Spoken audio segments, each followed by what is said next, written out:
18 தர்பார் வந்துட்டாயா. இது நியூஸ் 18 தர்பார். வழக்கம் போல நம்ம தர்பார்லையும் இன்னைக்கு உங்களுக்காக ஏகப்பட்ட விஷயத்தை எடுத்து வச்சிருக்கோமா. ஒன்று எடுத்து கொடுப்போமா. பார்த்து என்ஜாய் பண்ணிட்டு தான் உங்க வேலை. வாங்க நிகழ்ச்சிக்குள்ள சரண்டு போவோம். நவராத்திரி விழா களை கட்டுது நாடு முழுக்க. ஒவ்வொருத்தரும் ஒவ்வொரு விதமா கொண்டாடிக்கிட்டே இருக்காங்க.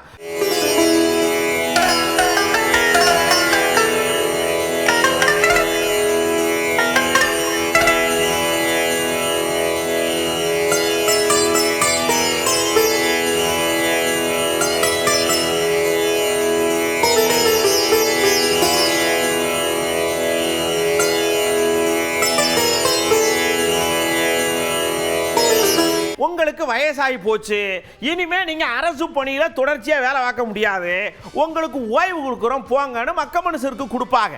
இங்க ராணுவத்தில் பாருங்க மிக்கு 21 ஒரு விமானம் இருக்கு. அந்த விமானம் ரொம்ப வயசாகி போச்சு, இனிமே நீங்க சரன்னு ஓடி வானத்தில் பறக்க முடியாது, உங்களுக்கு ரிட்டையர்டு கொடுக்கும்னு பிரம்மாண்டமான ரிட்டையர்டு அணிவகுப்பு வச்சிருக்காங்க. பாருங்க.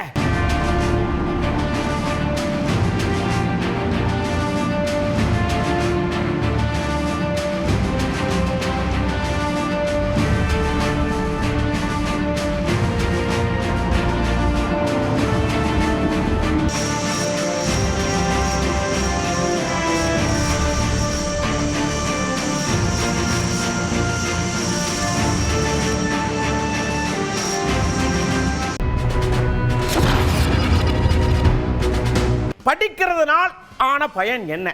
நீங்க படிக்காம இருந்திருந்தா என்ன ஆயிருப்பீங்க? படிச்சதுனால என்னென்ன கிடைச்சிருக்கு உங்களுக்கு அப்படிங்கிறத மலமலன்னு சொல்லுங்கன்னு கேட்டோம். அழகா சொல்லியிருக்காங்க ஐயா. படிப்பு இல்லை என்று சொன்னால் நிறைய பேர் சமுதாயத்தில் எவ்வளவோ பின்தங்கி இருப்பார்கள். கல்வியால தான் இன்னைக்கு என்னோட முன்னேற்றமே, என்னோட வரலாறே அந்த கல்வியால தான். மிகவும் ஏழ்மையான நிலைமையில இருந்தோம்னா நம்மளை உயர்ந்த நிலைக்கு கொண்டு வரோம். சின்ன வயசில் பார்த்தீங்கன்னா என்னோடய வாழ்க்கையில் அடிப்படை வசதி கூட கிடையாது. நான் நல்லா படித்ததால என்னோடய வாழ்க்கை தரம் உயர்ந்திருக்கு. மக்கள் மத்தியில் ஒரு நல்ல பேர் இருக்குது. எங்கள் அம்மா அப்பா அந்த அளவுக்கு படிக்கலை, இருந்தாலும் என்னை நல்லா படிக்க வச்சாங்க. இன்று ஒரு அரசு தேர்வு எழுதி ஒரு பள்ளியிலே நான் பணியாற்றி கொண்டிருக்கிறேன். இதனால பொருளாதார முன்னேற்றத்துக்கு இருக்கிறேன். அடுத்தது சமுதாயத்தில் ஒரு நல்ல அந்தஸ்து கிடைச்சிருக்குது, மரியாதை கிடைச்சிருக்கு. மன்னருக்கு கூட அந்த நாட்டில் தான் போயிடுது. ஆனால் கல்வி கற்றவங்களுக்கு போன இடம்லாம் சிறப்புன்னு சொல்லுவாங்க. கல்வி கத்துக்கிறதுலாம் என்ன விஷயம்னா, நீங்க நல்ல வேலைக்கு போகலாம், அதை தாண்டி நீங்க வெளிநாட்டுக்கு இல்லை எங்கேயும் போனீங்கன்னா சர்வே பண்றதுக்கு நல்லா இருக்கும். கல்வி படிக்காம சாதித்தவங்களை காட்டு அப்படின்னா ஒருத்தவங்க 2 பேர் தான் காட்ட முடியும். ஆனால் கல்வியினால் சாதித்தவர்கள் பல பேர் இருக்கிறாங்க. இந்த கல்வி கற்றனால இந்த சமூகத்தை புரிந்து கொள்ள முடிகிறது, சமூக பிரச்சனைகளுக்கு தீர்வு காண முடியுது. ஒரு வழக்கறிஞராக இருக்கிறேன். என் தந்தையார் படிக்காமல் விட்டிருந்தால், அரசாங்கம் உதவி செய்யாமல் இருந்திருந்தால், நான் இன்னைக்கு ஒரு கூலி தொழிலாளியோ வேறு ஏதோ ஒன்று தொழில் சம்மந்தப்பட்டிருக்கிறோம். படிக்கலான்னு நல்லா ரொம்ப முயற்சி பண்ணேன், படிக்கவே முடியல. நான் வசதி இல்லை. படிச்சுருந்தா நான் ஒரு ஆஃபீஸர் ஆகிருப்பேன்ல எனக்கு திறமைக்கு. அப்புறம் ஆடு மாடு மேயங்கடான்னு சொல்லி அனுப்பிச்சி விட்டாங்க. நான் படிச்சிருந்தா ஏதோ ஒரு அரசு வேலை கூட ஏதோ காவல்துறைக்கோ இல்லை இராணுவத்துக்கு கூட போயிருக்கலாம். வசதியில் ஒன்றும் இல்லை. நம்ம ஸ்கூலில் அவ்வளோ நாங்கள் படிப்பே இல்லை. நான் நின்று கஷ்டப்படுறோம் சார். கல்வியை முன்னிறுத்தி வாழ்க்கையை தொடருங்கள். கல்வி இல்லை என்றால் எதுவும் செய்ய முடியாது. கன்னியாகுமரியிலிருந்து புய்யோ முறையோடு சத்தம் இங்க வரைக்கும் கேட்கு. என்னன்னு போய் பார்த்தா ஒரு 12 அடிங்க இத்தா தண்டி மலை பாம்பு சரண் வீட்டுக்குள்ள வந்துருச்சு. என்ன செய்யுன்னு தெரியல அப்படின்னு ஓடி இருக்காங்க. அப்புறம் வனத்துறையை கூப்பிட்டு அதை பிடிச்சி எடுத்து காட்டில் விட்டாங்க. ஒண்ணு செய்யாது.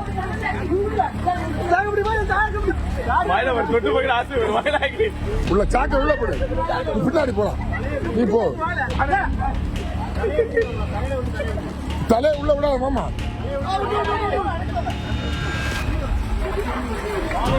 கையை சுத்துச்சு.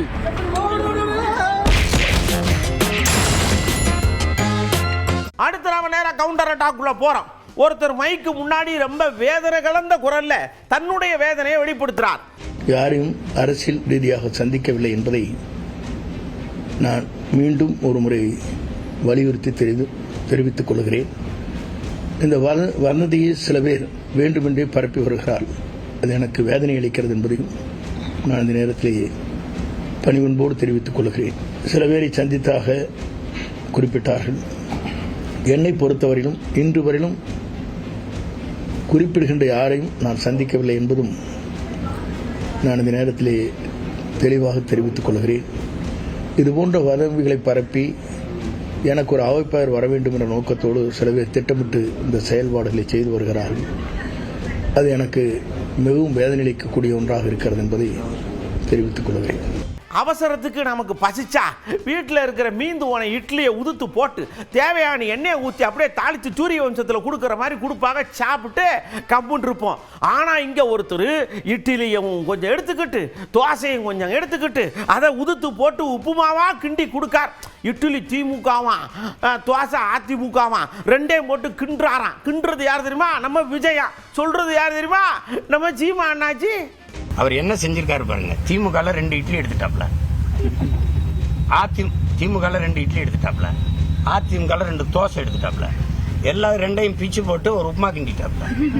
இங்க அண்ணா வச்சுக்கிட்டாப்ல, எம்ஜிஆர் வச்சுக்கிட்டாப்ல. இதுல என்ன மாற்றம் வருது? சனிக்கிழமை கிளம்பிட்டாப்ல.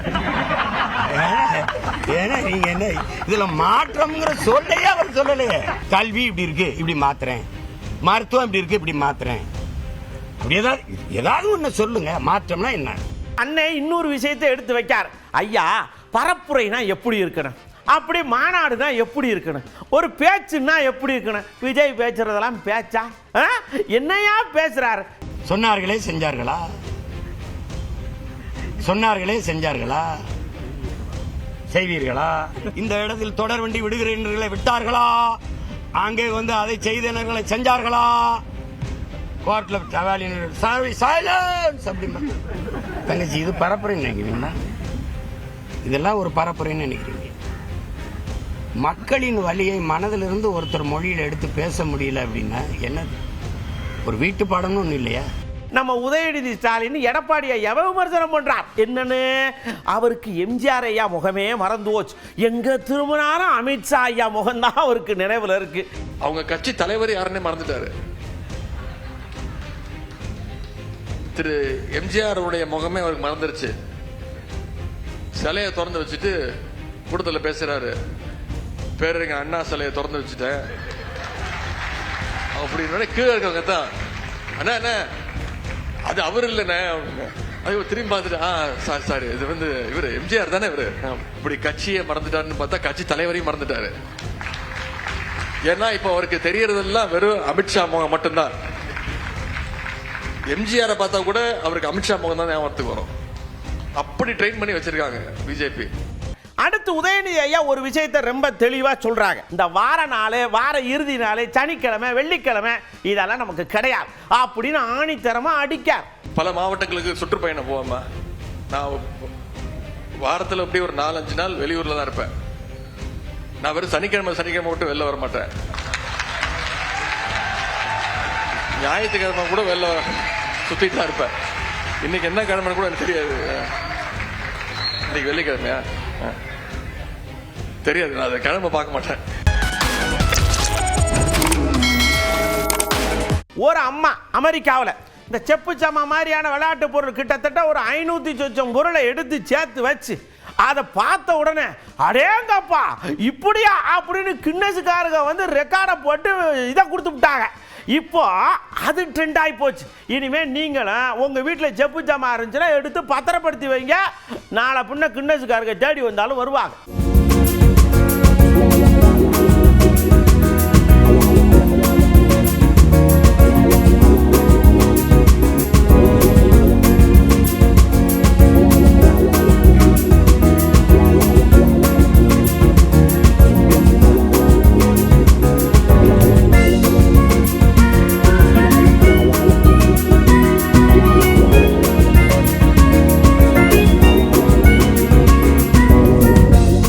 தம்பி, நல்லா படித்து அறிவை வள, நல்லா பேரோட சேர்ந்து புத்தியை வளர்த்துக்கோ இப்படி நாம் சொல்லுவோம். ஆனால் வித்தியாசமாக ஏதாவது ஒன்று வளர்த்து கின்னஸில் இடம் பிடிக்கணும்னு ஒருத்தர் ரொம்ப நாளாக வளர்த்துருக்கார். ஒன்று எதை? நகத்தை. அப்படியே அளந்து பார்த்தா அது கிட்டத்தட்ட ஒரு 19 அடி நீளத்துக்கு வளர்ந்துருக்கு. இப்போ என்ன பண்ணியிருக்காங்கன்னா இதுதான் உலகத்திலே நீளமான நகம்னு அங்கீகாரம் கொடுத்துருக்காங்க. முடிஞ்சால் நீங்களும் வளர்த்து பாருங்க. ஆனால் வயசாயிரும்.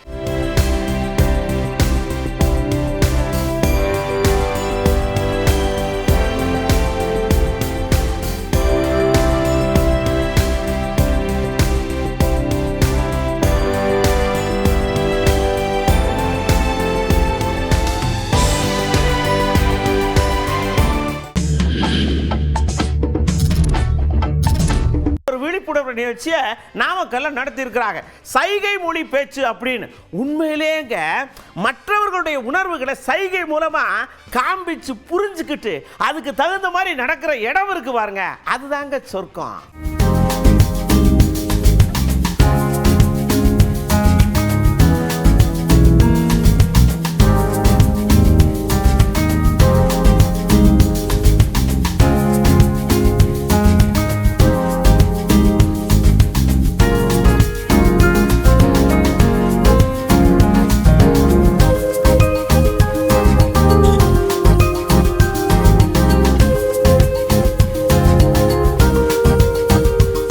சிவகாசி பட்டாசு வியாபாரிகள்லாம் பயங்கரமான ஒரு விஷயத்தை முன்னெடுத்திருக்காங்க. அதாவது பட்டாசு போட்டா டப்புன்னு வெடிக்கும், புகை வரும், மாசு ஏற்படும். என்ன பண்ணலாம்? கூடையே நாம இலவசமா விதைப்பந்துகளை கொடுப்போம். பட்டாசை கொளுத்ததுக்கு அப்புறம் விதைப்பந்துகளை போட்டு மரத்தெல்லாம் வளர்த்து பசுமையாக்கி அதை பூரா நிவர்த்தி விடுவோம். நல்ல யோசனை தானே? மரம் வளர்ப்போம், அப்படியே சொர்க்கத்தை பார்ப்போம்.